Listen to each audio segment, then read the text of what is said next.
Welcome back to The Lead. I'm Jake Tapper. Before the break, I was talking with former Army Sergeant Evan Buetow, who was team leader for Sergeant Bowe Bergdahl. He was there the night Bergdahl mysteriously disappeared in Afghanistan.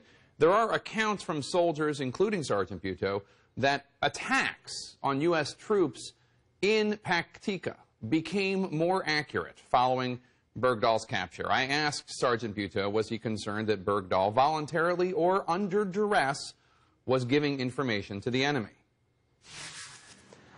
We were incredibly worried about that.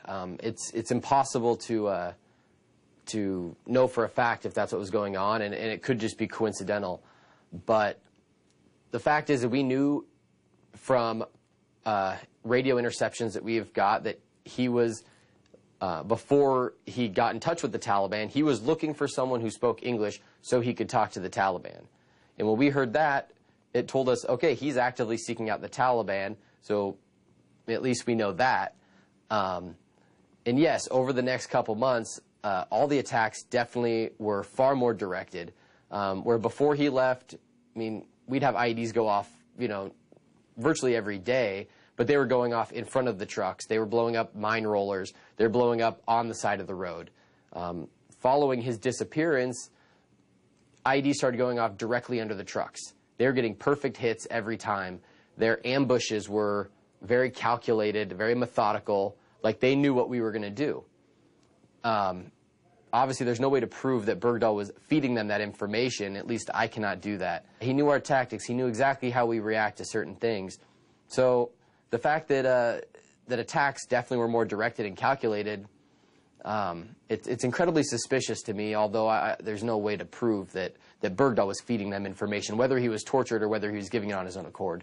Tell me about this. You said you had gotten intelligence that Bergdahl had been seeking out the Taliban and looking for somebody who spoke English so he could talk to somebody in the Taliban. Where did that information come from?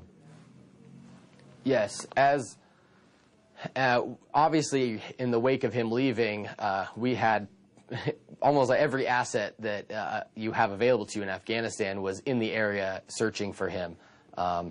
There is equipment that can listen into radio communications, cell phone communications between people, and there was teams monitoring that chatter. I was standing right next to the radio when they heard that there's an American in a village called Yayakale, which was about 2 miles from where we were at. And it's a village that has a very, very large presence of Taliban. The American is in Yayakale. He's looking for someone who speaks English so he can talk to the Taliban. And I heard it straight from the interpreter's lips as he heard it over the radio. And at that point, it was like, this is kind of snowballing out of control a little bit. There's a lot more to this story than just a soldier walking away. And when was this? The day after or 2 days after? This was, it was either, you know, it was 1 or 2 days after. I can't remember. It was very quick. I mean, and Yayakale was only 2 miles away.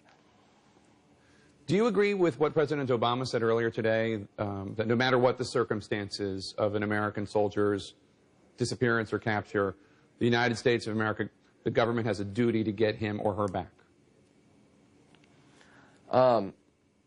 My goal here is not to, I don't really want to get into the political side of anything. My goal is to show that Bergdahl is a deserter and he's not a hero and that he needs to answer for what he did.